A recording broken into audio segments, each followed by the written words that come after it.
Thanks all of you for coming out. It's a nice day here at Hampshire. So here at the Red Barn, put in a plug for anybody who's thinking about a wedding or anybody in your family who's looking forward to them. They should come look at this place. So I have to prepare remarks, and then we'll take some questions, and then I'll be around after that as well. And there's some folks who were involved in this process here too. So last spring, Hampshire College recommitted itself to independence. We made that commitment because it was clear that we could not fulfill our mission without autonomy. Our mission is, and always has been, to invent the future of higher education. We were founded in 1970 because there was a crisis in higher education, a crisis that called for a redefinition of the purposes, structure, and operations of liberal education to bring it in line with a new era. Hampshire was to offer a new example for liberal arts institutions, so that they might regain relevance and do so with an economic model not dependent on immense accumulations of wealth. 50 years on, that challenge is just as acute. So when we began our intensive work this fall, it was not a response only to our own crisis, but to the ongoing crisis of higher education.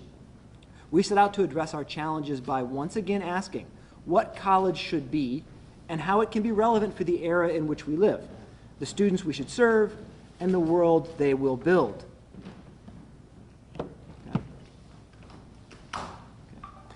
We explicitly took up this charge because we are the one college with the flexibility, courage, and experimenting entrepreneurial capacity to actually remake ourselves without the constraints of tradition or preconception.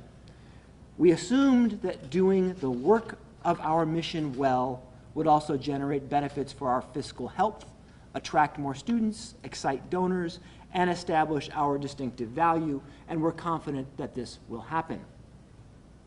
So here's sort of the question that's been framing this work for me.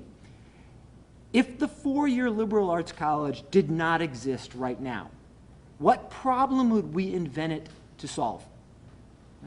Assume we have community and technical colleges for specific career training, and assume we have large research institutes that produce advanced knowledge and PhDs. If we were going to decide to commit the vast intellectual, social, and financial resources that are currently allocated to them, what sort of liberal arts college would we build to address what we need now? This new institution would prepare students for the world they face, which expects flexibility, innovation, and the capacity to learn new things quickly. It would be designed to educate the people who will grapple with the questions that have not yet emerged and who are prepared for the complex jobs and roles that are not yet imagined. If that's the goal, it's obvious that nobody would suggest liberal arts colleges should prepare students to become professors, which is largely what majors do. Instead, academic expertise would serve the needs of students who would begin asking questions and grappling with problems right away, and thus develop the capacity to respond innovatively to the unknown and evolving challenges of the future. So that's what we did. Redesigning Hampshire in this revolutionary way is a powerful, distinctive innovation that answers pressing needs that no other college has committed itself to meet. So first, we are restructuring ourselves to move questions and projects to the center of every student's education, where academic expertise and specialization serve the needs of the challenge being addressed rather than the other way around. Hampshire is radicalizing its transdisciplinary commitment, removing all barriers across fields of study to create truly integrated curricula. No majors, no departments, no curricular divisions. Liberating students to formulate questions that have never been asked before. Second, asking the best questions and pursuing innovative outcomes demands a suite of complex skills.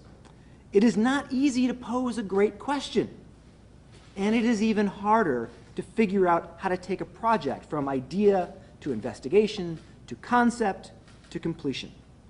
This is entrepreneurial thinking at its best, moving from insight to investigation, to collaboration and application, to solution. Many of our graduates develop these skills to a very high level. Just ask the 30% or so of our Hampshire alums who have founded successful businesses, nonprofits, and social movements. So Hampshire will integrate these entrepreneurial skills into its curriculum explicitly, ensuring every graduate has the tools to pursue meaningful challenges and work across disciplines and specializations to address their questions. Finally, we want to challenge ourselves as an institution to take up, collectively, several of the urgent challenges of the 21st century. As faculty and staff, we will reorient our teaching and our disciplinary work towards some of the pressing issues of our time. These are challenges that cannot be addressed from within a single framework, as genuinely complex and important questions demand that we bring to bear resources from every field of knowledge. For example, it is not enough to develop technical solutions to mitigate climate change. We must also know how to implement policies to make those technologies effective, how to tell stories that show the importance of changing individual behavior, how to communicate in ways that touch the heart as much as the head.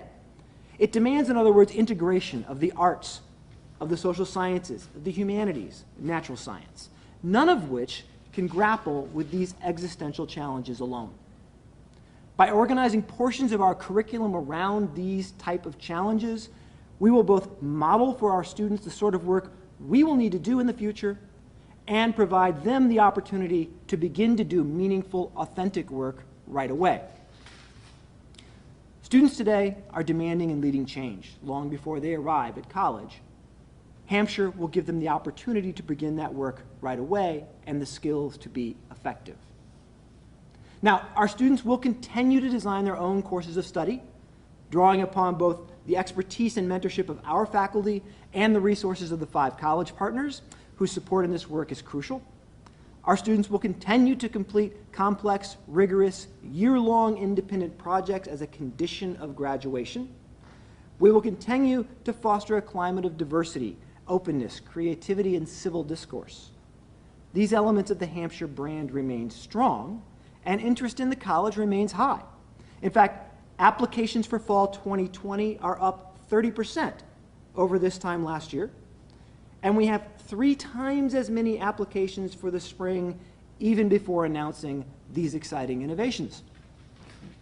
Our supporters are energized by the new vision, and we are confident that the fundraising campaign we will soon launch will raise the resources necessary to support the college as we implement this model and return to full enrollment.